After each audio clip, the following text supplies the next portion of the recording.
Well, it's Christmas time and I thought I'd make a tarte tatin, but make it Christmassy. This one is a good one. Got my Christmas jumper on. I've got all my ingredients ready. Christmas pudding tarte tatin with apples. This is it.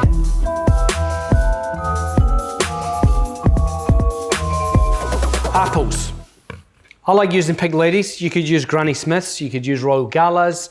Basically, you want a hard, crispy, crunchy apple as opposed to something like a Golden Delicious, which is a bit softer. Trimming of apples is really important for a tarte tatin. So cut the apple in half, and then I'm gonna trim the ends off. So I want the widest possible part of the apple, like that. Now, that seems a little wasteful, but trust me, it's not. I'm gonna use this for juice, which then helps to make this beautiful apple caramel, which we serve with it at the end. The pan that you cook in is quite important. So what you want to do is just have your pan close by and just work out roughly how many apples you're gonna need. We want the apple to be roughly the same height in the pan because we're gonna put puff pastry on it and we want it to be nice and level. So try and get them as neat as you possibly can. You can see they're all pretty good. We need one bit for the middle now. Now, I want to show you something really cool, which is a melon baller. I'm gonna pop that in the core, spin it round, no more core. So we're peeling our apple down. Look at that, pop in the middle, that's perfect. Now, with the remaining apples, I'm gonna whip the peel off them. And the same thing again with your melon baller. You're preserving the shape of the apple as much as possible because what we're gonna do is caramelize our apples in the pan and we want it to look beautiful when we turn it out. So, pan, butter.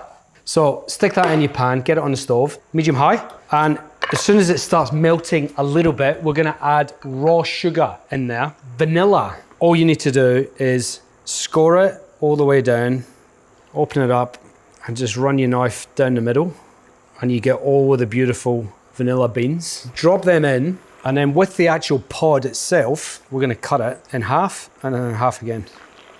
Now, star anise loves apple. You're not gonna eat these, they're just gonna go in, so the bigger pieces that you can get, the better. Throw them in. Pinch of salt.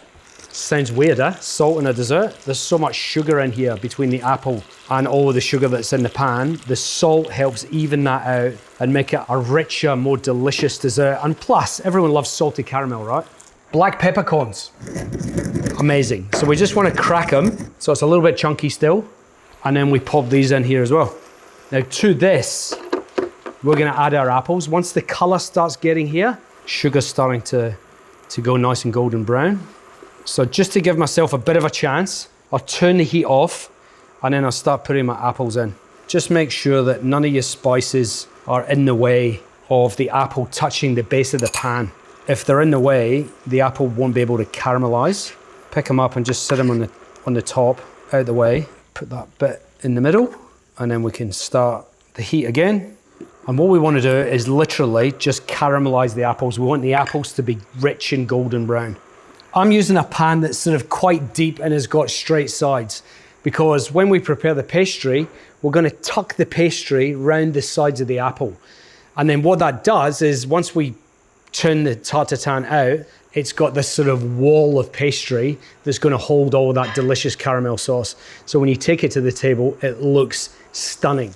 Have a look at the toffee, the caramel.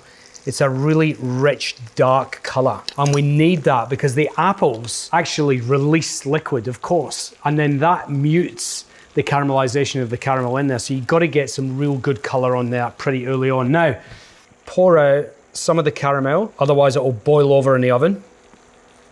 And then this extra caramel here is where we're gonna add our apple juice from earlier. So let's just sit these guys out the way, put it into the rest of your caramel sauce and it can keep cooking. So now I'm gonna get my Christmas pud and I'm just gonna cut it up and I wanna stuff Christmas pudding into all the little nooks and crannies, particularly in the middle. You can see that I've got, you know, a good ½ centimeter space all the way around the edge of the pan where I'm gonna tuck my pastry into. The remainder of our Christmas pudding, we're just gonna crumble over the top. Puff pastry, pre-bought, no problems. A plate, which is slightly bigger than my pan. Get your knife, run it around, And now tuck the pastry in the edge. As you go around, get a spoon to help you. Just move the apples a little bit. And then when you get to the end, tuck that little Brucey bonus bit in there. Now that the pastry's in there, we just want a couple of little air vents, right? So make a couple of little holes in your pastry. And I'm gonna get it in the oven, 220 degrees C, and it takes about 40 minutes to cook a tatin. So while we're doing that, we'll finish your caramel sauce. Apple juice from all of our trimmings into our caramel. And then we're gonna get that onto the stove and just bring it really gently up to a simmer. And you just take it off once it's got the right consistency. So it'll take about 5 minutes to get it where it needs to be. Let's have a little look. Oh yeah. So you can see there, nice dark color on the pastry. You gotta give it 40 minutes. Any less, the pastry's not gonna be cooked. You're gonna have a bad experience, trust me. So plate on top, just to be safe, and then flip it over. Stop it. Christmas pudding and tarte tatin in one.